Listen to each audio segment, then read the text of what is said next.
This is a paid advertisement. With over $25 billion recovered for over 500,000 clients, Morgan & Morgan has a proven track record of fighting to get you full and fair compensation. Coolmore America, often referred to as the home of champions, is home to some of the best young sires in the United States. The stallion roster is led by Triple Crown winners Justify and American Pharaoh. And with a fantastic combination of proven sires and exceptional young sire prospects standing alongside the illustrious duo, it's safe to say Ashford's iconic stallion barns will continue to house influential breed shapers for many years to come.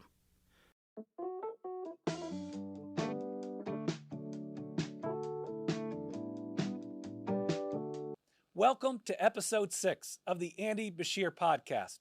You can download the podcast on all major platforms or visit our YouTube channel at Andy Beshear Podcast. Today's episode is going to be amazing. Jon Calipari, a Hall of Fame men's basketball coach, NCAA champion, is going to start off our conversation. We're going to talk about basketball and what he looks for in leadership. Then Jon, and myself are going to talk through the issues of the week in a game we call Big Deal or No Deal. Is something you ought to be paying attention to, or is it just a distraction? And then finally, Lila Beshear is going to teach us some Gen Z lingo. It's going to make me sound really, really old. As always, we want the conversation to be real.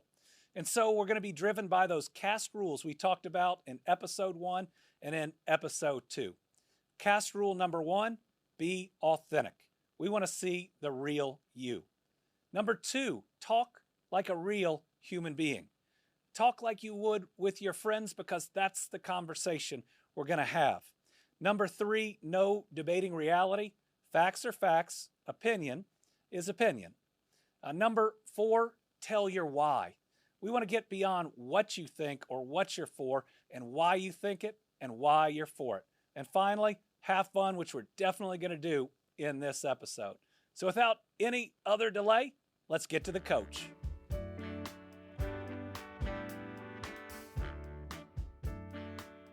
Today on the Andy Beshear Podcast, our special guest is Hall of Fame and NCAA championship coach Jon Calipari. This is a coach that has built or rebuilt programs at UMass, at Memphis, at Kentucky, and now at Arkansas. About half of the current NBA rosters have played for him, and he is an all-around great guy where I got to see his compassion and empathy really at play, especially after natural disasters. He's become a great friend. I look forward to this conversation where we'll start with his upbringing, move into basketball, and then talk about leadership because this man knows a lot about leadership. Coach, welcome to the Andy Beshear Podcast. Governor, you know I wasn't turning this down. The chance to sit with you. We traveled the state a little bit together, didn't we? We did. We traveled the state during tough times, but then we traveled the state during some good times too. We did. It's a pleasure to be here with you. Well, very excited about this. I want to start with you grew up in a blue-collar family. Tell us a little bit about that and how it shaped you as a person and as a coach. We were a pay-it-forward family. Never had everything, but never went without. Everyone in our community was the same. Their families were blue-collar workers in some form or fashion. My dad was in the mill for a while, and then he ended up going to being a baggage handler for, at the time, Allegheny Airlines, U.S. Air turned into, then American, or wherever they all went. Mom worked in the high school cafeteria. She sold ice cream, so she had the white coat on, and but we never did without. Friday was a big day. Dad got paid on Friday. So Friday, Saturday, Sunday, Monday, good food days. Tuesday, Wednesday, Thursday, you were having dinner. I mean, but you know what? I didn't know anybody else lived any different. Right. We never locked the door. Wherever you were, you ate. All my friends have stayed my friends. The guys that I grew up with will come to games, and be with us, and we have a group text. And but what you learn, you don't work, You don't eat. You better work. You better be ready to spend time. You're not looking for the shortcut. A lot of times you're looking for the long way of doing it. Have satisfaction from doing things, from working. When you walk away, job well done. Whatever that is. Pittsburgh was a mill town when I grew up. It's now insurance, medical, and all the other stuff. But it was a mill town. We used to hose our house off because of the soot. You had the hose because of shit. But yeah, oh yeah, it was a little different. How early in life did you know that you wanted basketball to be your profession? I was pretty young because all the people I looked up to, the professionals, were all teachers, and then coaches, and then Bill Sacco, Skip Tatalo, Ray Bizzetti, Jim Bonney, Mark Capuana. They were all the coaches: football, basketball, baseball. I thought, I guess you got to be Italian and you're supposed to coach, because they were all Italian. And so, I started at a young age knowing what I wanted to do. Enjoyed playing, we broke into gyms, played on Saturday nights, and we were gym rats. And it wasn't just me, it was our whole team. And learned to come together and be about each other. And no, it's, I wouldn't trade how I grew up for anything. My parents we never had a credit card. We bought things on layaway. When I say pay it forward, if people came to our house at Christmas, my mom would go to another room and wrap some of our presents for them to give to them. And Mom, where's my sweater? Now, they needed it worse than you. I didn't even get to wear it. You gave my sweater away. So, but again, you just, you take, Dad was working overtime. Mom was a dreamer. You can be president. That's what she used to do. You can be president if you want. Well, I am right now a dual citizen. I'm a citizen of Italy and a citizen of the United States. So you know what that means, Gov. Can't be president. Oh, can't be president. I like it. Tell me, most coaches have this great story of sacrifice, especially when they started, how they got in on the ground level, what that's like in your very first year that you're trying to break through. I take a drive on I-70 from Pittsburgh to the University of Kansas. I'm going to work their basketball camp. Bob Hill invited me. Ted Owens was the head coach. We drive all the way on I-70 from Pittsburgh to Lawrence, Kansas. As I'm working the camp, Ted Owens watched me with some young kids doing individual work. Knew a little bit of my background and said, I'd like you to join my staff. And I said, as an assistant? He said, yes, as a volunteer assistant. Volunteer. And I said, how much does that guy make? And, but I worked in the training meal with the Sinclairs. So football and women's basketball and basketball players would come through, and I was the peas and the corn. Would you like peas? Would you like corn? I tell the story. Once a week they did steaks. Well, I never had steak growing up. Steak? Are you kidding me? So I would also eat there. I think I had 3 steaks the first time because I said, I don't know if I'm ever going to get steak again. I'll eat 3 of these.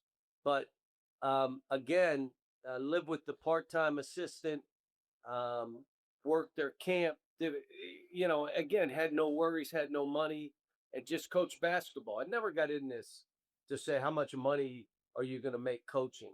No one did back then. I mean, coaches were making a little more than a high school teacher would make.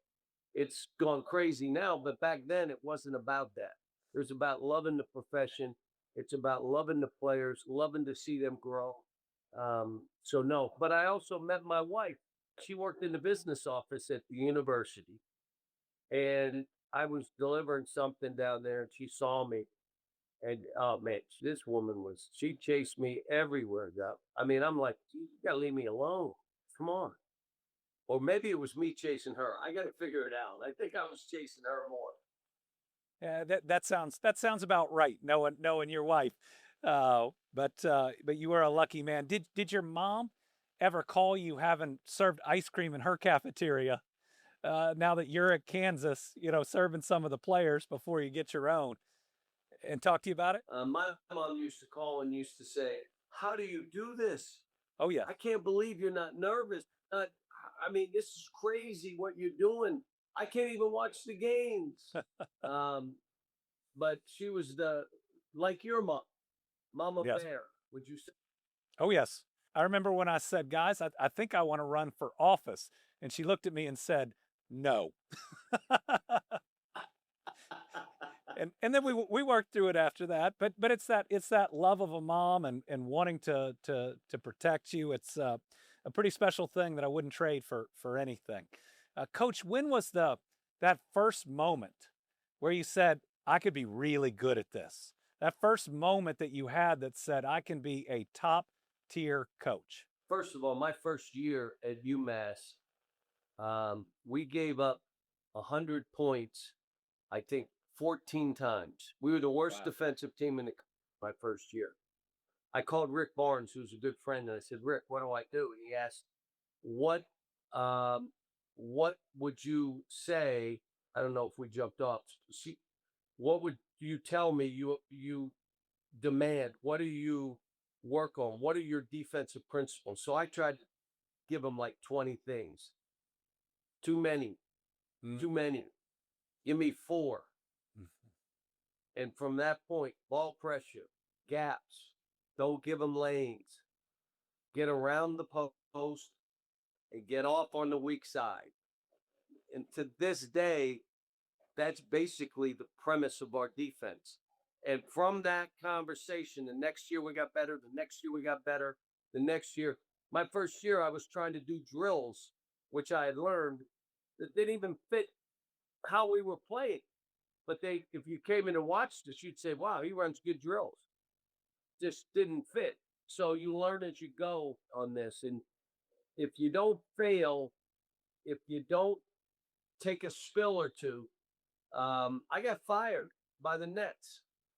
If you don't have stuff like that to let you know you're going to be fine, it's hard to not worry about result, worry about your team getting better, worry about the process, worry about loving every day in practice.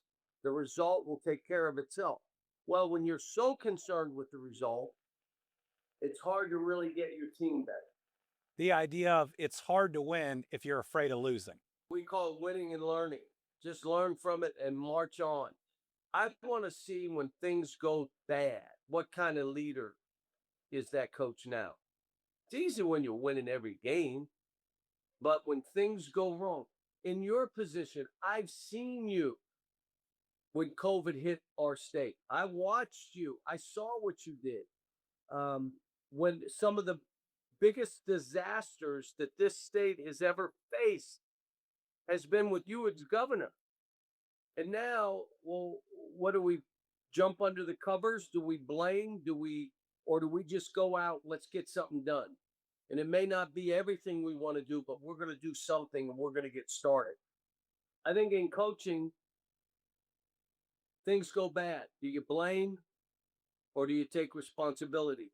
Does your team splinter? And if they do splinter and start blaming each other, it tells a lot about your leadership.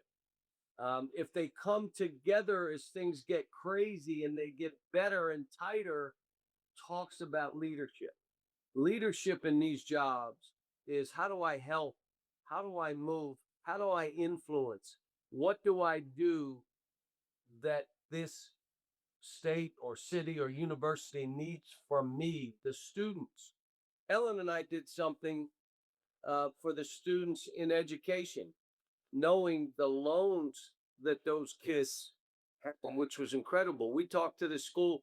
the dean of the School of Education and say, how can we help?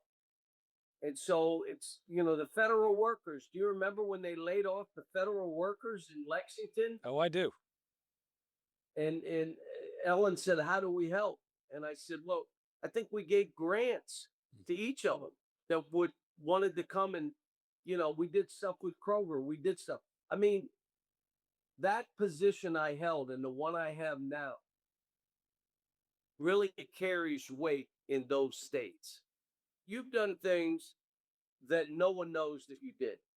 So, and you're a politician. You're not really a politician, governor. But it does mean we normally talk about it. Yeah, you're trying to say, let me have coverage. Well, there was a death in Dawson Springs. Ashley McKnight's son, Logan McKnight, died in a car crash. Devastating. And then they lost their house a month after. Policeman. And you did stuff that no one knew that you did. And are you ready for this? You continue to do it. That's authentic. That I probably shouldn't have said it here, but it's important for people to know. Yeah, you and I went out for the flood victims. We met people. We did things behind closed doors. We gave cash out. Probably weren't supposed to. Can I get arrested for that? Yeah, I think I can pardon you. I need a pardon before you leave. Got it. So we did stuff that no one knew. Well, and you've done stuff. I think it's so important. But there are other times that you have to stand up because you're trying to influence others to do it, to step in, to give, to care. And that's been the greatest thing with my time in Lexington and what I'm trying to do right now in Arkansas. Very similar. I don't want to just be the basketball coach. That doesn't move me. We got to win because it helps move people.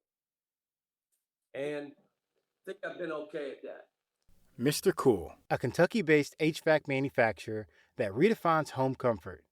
With a focus on innovation, Mr. Cool leads the industry with patented technology like their pre-charged line sets. That means you can install a high-efficiency heating and cooling system yourself. No hassle, no costly labor. The DIY Douglas Mini Split is designed for simplicity, savings, and comfort on your terms. Ready to take control of your comfort? Visit MrCool.com. That's MRCOOL.com. This is the Andy Beshear Podcast. We are on with Coach Cal. Coach, one of the funniest stories, because you look for moments you can smile and laugh, and when we're down helping those that have been through the worst, is I still remember after the tornadoes, you're out there giving out a little bit of cash. I gave my coat away to a woman who was really cold. And I look back and I'm proud of that moment. But then I gave my belt away to somebody who didn't have one. And I realized my pants were a little larger than I thought they were before I gave that belt away. So that might be the one that I pull back, but I'll still never forget. He walked out. He looked at our friend Rocky Atkins and he said, "I got the big man's belt." But you think of all the things you've done. And, some of the best are those kind of situations. Again, a great Christian state that we were doing things at Christmas where we were making Christmas for families. We did that every year. And, some of the stuff, the tears and all the other things that go along with it. It was also to show our players. Yes. They're watching you as a governor. They're watching me as a coach. And, the best sermon is one without words. Amen. I don't watch what we're doing. When you agreed to do the blue-white game in Pikeville to help flood survivors, I remember when we walked out to present that check of what it had raised for the flood relief fund, and your players were as excited to get out there and gave it just as much as they did during the game. I thought that was a great testament to them and a great testament to you. But it was their idea, Gub. They're the ones that wanted to do it. can we go to Pikeville and do a game? It wasn't my idea. It was theirs. A really proud moment, which meant I'm teaching. I'm doing what I'm trying to do. Now, do you mind if I tell the story? Go right ahead.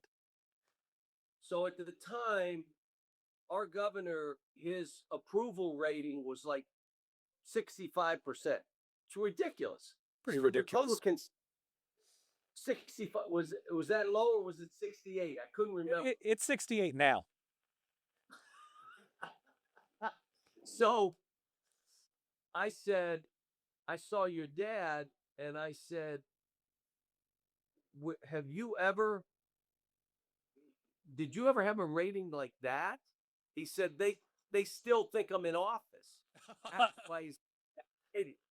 And then the governor says to his dad, no, the 32% that the negative, they do think you're still in office. That's why they gave me the negative. And still do. Which I hysterical going back and forth with your dad. I am blessed to have been from a great family. When we talk about leadership, tell me the importance of trust. You've got to earn the trust of a family that sends their 18, 19, sometimes 17-year-old son to your team and your university. The team's got to trust you when they come together, and you can certainly see that these players trust you when they're drafted and they know they're going to be financially secure for the rest of their life. Well, starts with you under promise and over deliver. So you're not embellishing, because that's when kids they leave. You told me this, you said this, and all of a sudden you recruited over me, or you did this. The biggest compliment that I've had in my coaching career is when former players send their sons for me. This year I had 3 players where I coached their dad, and 1 I coached their brother. That's the ultimate. I trust him. Yes. I played for him. And there are others that wanted to, and I said, you wouldn't play much. I love to coach you here. But again, if you embellish, if you say whatever you have to get them to come to school and you can't follow through, how do you have trust? I've told players we're recruiting, and I'm saying, look, anything I say to you, I'll be able to do, because I'm not going to promise you starting positions, minutes, shots, all that. What I'm going to promise you is I'm going to be there step by step. My staff adds value. That's what their job is. You're going to have coaches that are there for you. Your dreams and aspirations, we know what they are, and we're going to chase them with you. Coach, we like to finish our interviews with a little bit of fun. So we're going to do a bit of a lightning round where just 1 or 2 sentences, if that's possible for a great coach like you, and then we'll bounce to the next one. 2 things. I'm a poor, miserable sinner, and I'm not real smart, so it may take me a minute to get stuff out, but go ahead. You got this. Proudest moment as a coach? Being on that stage in the national title, and they're putting their hands in my hair. My wife's up there with me. We looked at each other, and I said, well, we got that done. Now we can move on and make sure we're doing right by these kids. Player that improved the most from when he first came to your program to when he left? Man, there are a lot. I mean, Shea did not start. Look at him right now. Yes. He didn't start his 10 games. Emmanuel quickly didn't start the first 8 games of his sophomore year. And look at where he was. Nick Richards ends up playing for Player of the Year. The year we won, I think it was 5 years ago, we won the league by 3 games, and it was canceled. A year we could have won the national title by COVID. Nick Richards. And I could name so many guys that just got better as the year went on. I look at Reed and what he was able to do. Wow. If anybody said they knew he'd have that kind of year, you got to go get a lie detector to prove to me that that's true. You spend it. Favorite meal? again, being Italian, a nice bowl of pasta. I'm trying to limit bread and appetizers. Good luck. So everybody's losing all this weight. Well, I'm not with my boys, Joey and Scotty and all the guys that I would eat dinner with. From Lexington. Oh, and then we're eating 5 appetizers, carving up 2 extra meals, 2 loaves of. I mean, and then they wonder what. Now I'm not doing that, and they're saying, "What's happening?" I said, "I'm not hanging with you guys. That's why I'm losing weight." Coach Cal on effective weight loss. Make sure you're eating with friends that help you out, not ones that don't. Exactly. Funny. Or stay home and eat with your wife. That's another one. Funniest thing you've ever heard from the stands? Well, I've heard some mean stuff. The best thing in Arkansas, I got cheered when I wasn't coaching there one time, and it was an unbelievable cheer when I got thrown out of the game. And there's a picture of our baseball coach who is unbelievable, Coach Van Horn, waving to me. And there's a picture like he's waving at me, and he and I are dear friends. And now I said, what about this picture? Yeah, you weren't on our side. But no, and by the way, we did win that game. I have to remind them all the time. Ashton Hagers went crazy, and we ended up winning. And to close out and test your dual citizenship, though this won't help on the whole weight loss topic, ice cream or Italian ice? Italian ice, easy. Wow. Easy. Yes, Coach Cal will not be president with that answer. Coach, thank you so much for joining the Andy Beshear Podcast. I greatly appreciate you.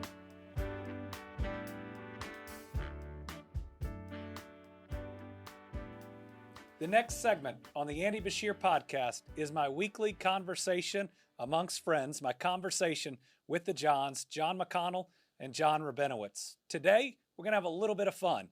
We're going to play a game called Big Deal or No Deal about all of this news that comes out during the week and whether we should be paying attention or whether it's just a distraction.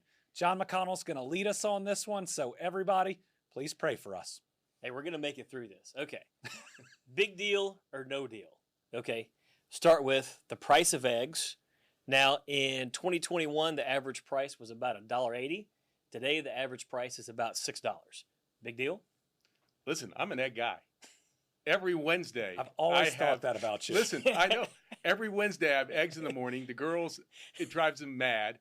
I had a particular type of egg that I liked, and it went from $2 or $3 to $6. So this is a huge deal to me. We've got to get control of the price of these eggs because it's very important to me, especially on Wednesdays. Okay.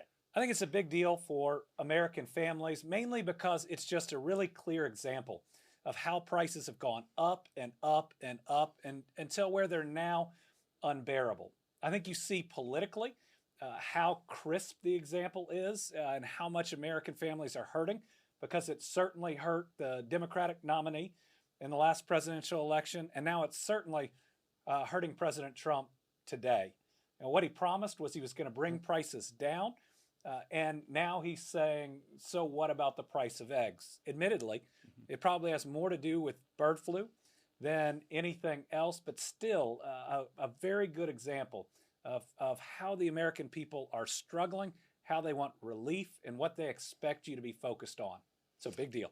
Eggs, big deal. All right. Another one. Alcatraz, reopening as a working prison. Big deal or no deal? I'll start with this. No deal. There's no way this is going to happen. It costs way too much. The island's not all that big.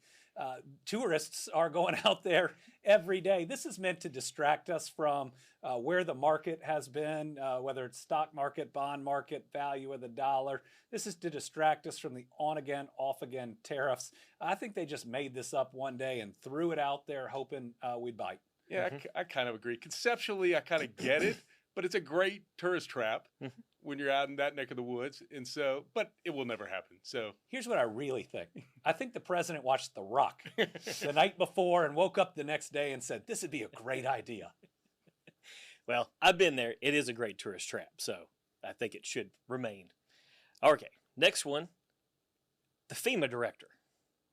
Big deal or no deal? This is about the now former FEMA director getting laid off after he said that FEMA was important when the president apparently wants to shut it down. I got to meet this FEMA director. And first of all, let me say, if you looked on our social medias, you would have thought that we are two very different people. He comes from a very different philosophy about life and has very different views, but I found him really competent. He wanted to do a good job. He cared about the people that had been impacted. And I could see him really growing into this job because, again, you see people at their lowest moments and you want to lift them up. He gave us some of the best service that I have seen out of FEMA directors. And so I think that this is a big deal in the case that we're losing somebody that was trying to do a good job in that position. And it's also a big deal because if FEMA goes away, the costs for states to comply with all the federal acts that deal with natural disasters is going to eat up all the money that's there to help people. You know, Andy, that's a question I was actually going to ask you. I didn't know whether or not if they redirected the money for FEMA to the states. I mean, you've lived these disasters Over more and than over. any other. Is that something, can the states do it on their own? Not if we have to abide by the same laws, rules, and regulations that FEMA does. So FEMA oftentimes gets a bad rap for how they process applications for families, for communities that have been impacted. But they do a lot leading up to that. They help with the emergency response. They send in boat crews to help during flooding. They help in the urban search and rescue, go on house to house.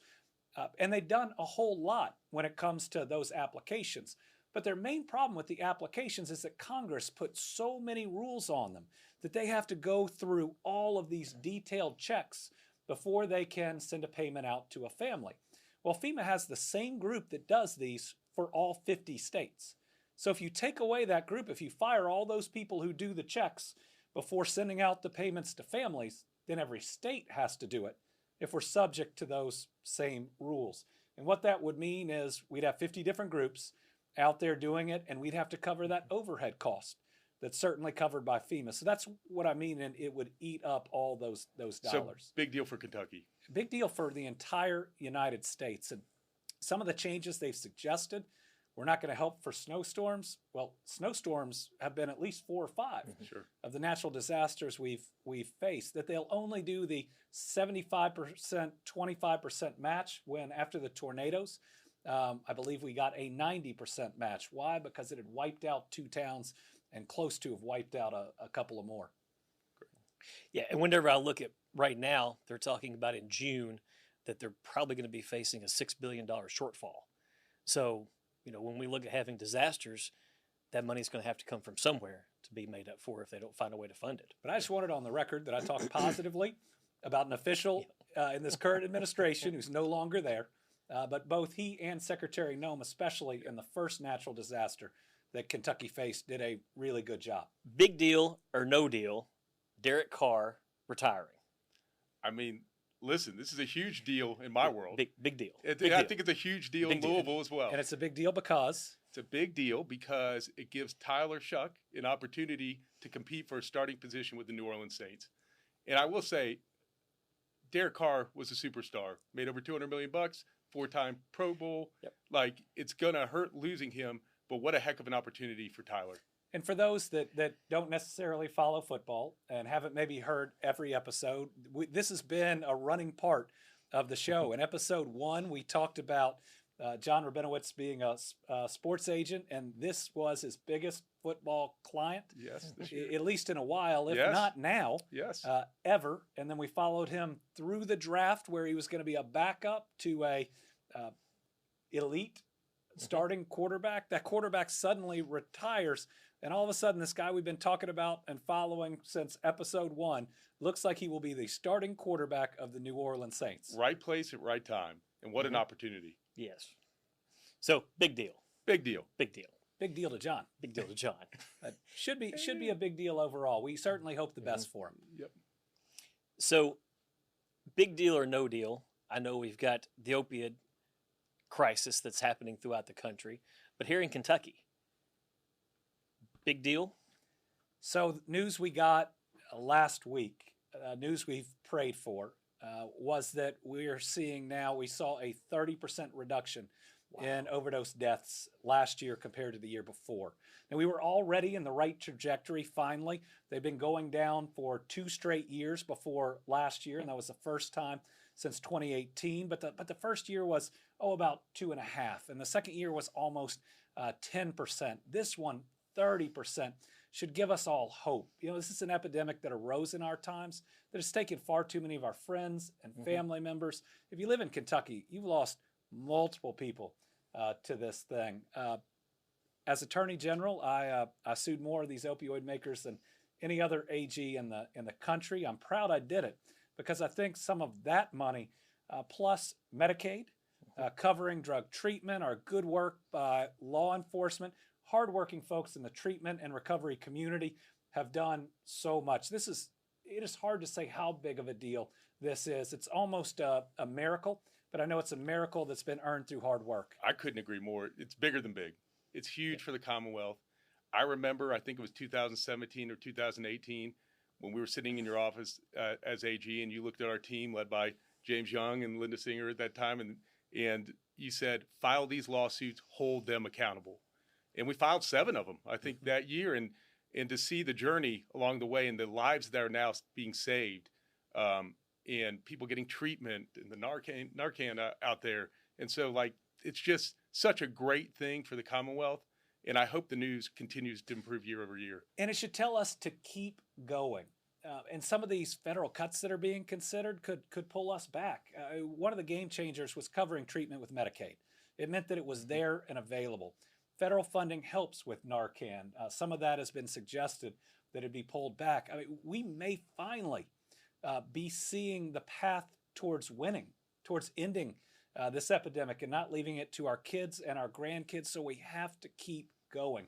If you're doing something and it's successful, keep doing it or do more of it, but don't do less. And you're right. Nobody fully appreciates how much it affected Kentucky and West Virginia in this area. It was just a pipeline straight down through our state and affected so many families. And you had to save someone sometime. We did. A few years ago. I remember that. We did. Pulled an overdosing man from a car and watched him stop breathing. And thankfully, EMS got there in time and revived him. But to watch the color drain from somebody's face Can't imagine. It's a tough thing to see. Yeah. So a big deal, too. We have a personal friend who's lost someone, and this month is going to be that person's birthday. So it's hard. And when it affects someone, like what you talk about, there's a ripple to the friends and the families that surround them. So a big deal that Kentucky's worked hard and moved this the right direction. Really big deal. Okay. Big deal or no deal, Andy's finally getting some gray hair. Listen. Oh, look at this. We have have a Winnie guest of in honor for this now. one. What do you think, Winnie? It took a pandemic to gray my hair. I was going to say, have you seen, I wonder what the before and after pictures look like. Oh, my goodness. Is it rough? Yes. Yeah, before, it looked like I used to, and now I look like my dad. Oh, listen. Who is a good-looking man. That's right. I used to have hair before it. So whatever happened to me, it just left. So I don't believe that at all. There's no way that's true. Was it red as well? Yeah, there's no proof on that, is what you're telling me? Yes. All right. Big deal or no deal, new pope. Listen, I think this is a huge deal for our country. I would say that in Mass yesterday, our bishops or our priest said there was no way an American was ever going to be named pope.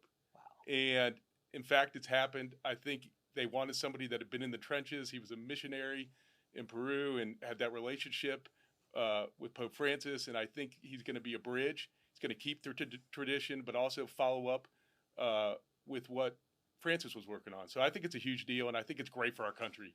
Agree. The fact that he's an American is great for our country. Maybe it's even more important that he's pledged to continue to follow Francis's example of helping the lost, the lonely, and the left behind, to be less worried about dogma and more accepting of people and certainly the Chicago White Sox, who he's a fan of, is hoping he will have a direct line to the Almighty because they might need it. They will need it. And I can't believe there's video of him at the World Series. That's so crazy. That is amazing. This has been Big Deal or No Deal, our conversation this week with the Johns. This is the Andy Beshear Podcast.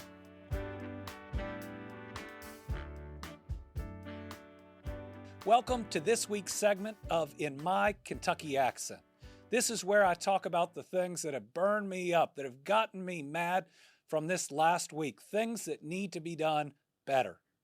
This week, it's Congress's plan to cut Medicaid. Their plan would put into place different procedures that are estimated by a nonpartisan group to kick 8 million people off their health care coverage. The state that I live in only has 4.4 million people. So this would be devastating to families, devastating to seniors, devastating to kids. Remember, Medicaid covers the people we love the most, our parents and our kids. It covers so many children throughout the United States, and then it covers most of the long-term care costs when our parents or grandparents can no longer live with us or by themselves. It is cruel. It will cause people to die. It will inflict major damage to rural hospitals and rural health care. It'll result in job losses for people because they're less healthy, as well as layoffs throughout the healthcare system. You simply can't cut this amount of money out of our healthcare system without it causing major damage. It's wrong, it's unethical, and it should not move forward. So everybody out there, speak up and speak out. This could be your relative losing their healthcare coverage. We cannot let it happen. Mr. Cool, a Kentucky-based HVAC manufacturer that redefines home comfort. With a focus on innovation, Mr. Cool leads the industry with patented technology like their pre-charged line sets. That means you can install a high-efficiency heating and cooling system yourself. No hassle, no costly labor. The DIY Douglas Mini Split is designed for simplicity, savings, and comfort on your terms. Ready to take control of your comfort? Visit MrCool.com. That's MRCOOL.com.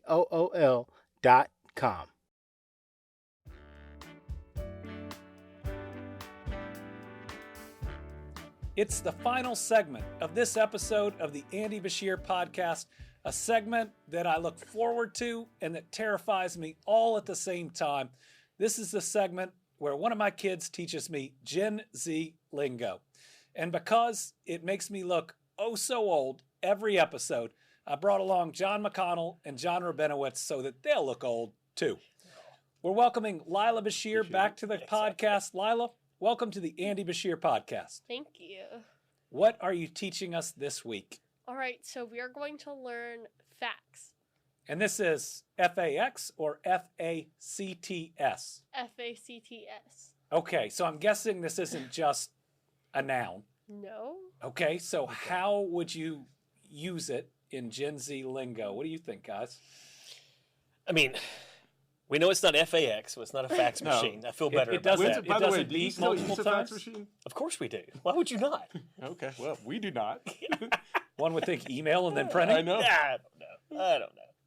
But there are still some things in business that the contract says by facsimile. That must mean so you can't get out of whatever it is. It's crazy. Mm-hmm. Okay, so explain to us Gen Z facts. Okay, so facts is like you're agreeing with someone. If it's something true, basically, you might not have known it, but they'll say something and you're like, oh yeah, facts. Okay, so if I said Lila had a great derby outfit, you'd say? Facts. But it's not, that's a fact. No. That makes you sound older. It's like you're so right. What about your favorite sports team? If you'd say the New Orleans Saints are going to be great this year with Tyler Shuck. Listen, facts. Yeah, there you go. Or John McConnell picked out the smallest couch You For could a set. possibly buy. Facts. Facts. As we Barely see. fit on it So for those that are just listening. Most people just listen. I would encourage that they check out the YouTube channel at Andy Beshear Podcast to see Jon and John on a tiny couch. Facts. Well, Lila, what if you disagree? What if somebody says something and you wouldn't say facts? What do you say? That's cap. Cap? Cap. That's cap. What does that stand for? False is cap? Yeah. Okay. So if the Johns thought the couch was roomy, That's cap. This cap thing is a great. Imagine we talk to our wives, and instead of saying no, we're like cap. yeah, that'll work out well. It should be great. I think in the next podcast, instead of big should deal try or this. no deal, we should play facts or cap. Yeah. I like it. So if we are thinking we're probably too old to do some of this Gen Z lingo, but we decide to embrace it. And no matter what's said on the podcast, we respond either facts or cap. Did we do it for the plot? Sure. Oh, And would that be fire? Skippity. it seems Skibbity. it seems we end up at this point every single time. Every time. Well, Lila, thanks for teaching us a little more Gen Z lingo. I think that this segment was facts. Oh, yeah. Fire. We are wrapping up this episode of the Andy Beshear Podcast, available on all major platforms as well as our YouTube station, Andy Beshear Podcast. Please subscribe. We've gotten to learn a lot this episode. We got Coach Cal's weight loss program, which is Stop Eating with Your Friends, as well as played Big Deal or No Deal. Learned a little Gen Z lingo, and you got to hear my most recent gripe through my Kentucky accent. Facts. Absolutely. What was your favorite part of the episode, John? I mean, the big deal or no deal was a fun way to go add into this. So I enjoyed that. What was bouncing it like around. hosting your first segment? Hosting my first podcast segment fully myself and being in control, I enjoyed. Andy may get a little nervous anytime I get behind the microphone in Yes. full control. Did you pre-screen the questions? Unfortunately not. Oh, No, he well. did not. He asked me about my gray hair. What do you think? Yep, good point. What about you? Favorite part? I will tell you, there were two times when you were interviewing Coach Cal that kind of stood out to me. First, when he talked about how important it was when he was coaching at Kentucky and now at Arkansas, and not just being a great head coach, but being a good steward to the people of the states that he's representing. Yes. I thought that was huge. And I loved the discussion he had about, and I'm not just saying it because you're in front of me, but we have witnessed this, both John McConnell and myself. There is so much you do behind the scenes that people have no idea how many people you help, and you're not seeking attention on it. And I thought that was impressive for him, unsolicited, to tell a few stories about what you do to help the people of Kentucky. He does the same. He is a good person. I got to see it in action over and over and over. So it's been a fun episode. Definitely facts. Yes. We didn't have to do this one for the plot. Not at all. But really a really fun episode, and we know we've got a bunch more to come. Thank you all for tuning in to the Andy Beshear Podcast. We'll see you this coming Thursday with our next episode. Thanks for tuning in. Be sure to subscribe at Andy Beshear Podcast on all major social media platforms. Coolmore, America, often referred to as the home of champions, is home to some of the best young sires in the United States. The stallion roster is led by Triple Crown winners Justify and American Pharaoh. And with a fantastic combination of proven sires and exceptional young sire prospects standing alongside the illustrious duo, it's safe to say Ashford's iconic stallion barns will continue to house influential breed shapers for many years to come. This is a paid advertisement. With over $25 billion recovered for over 500,000 clients, Morgan & Morgan has a proven track record of fighting to get you full and fair compensation.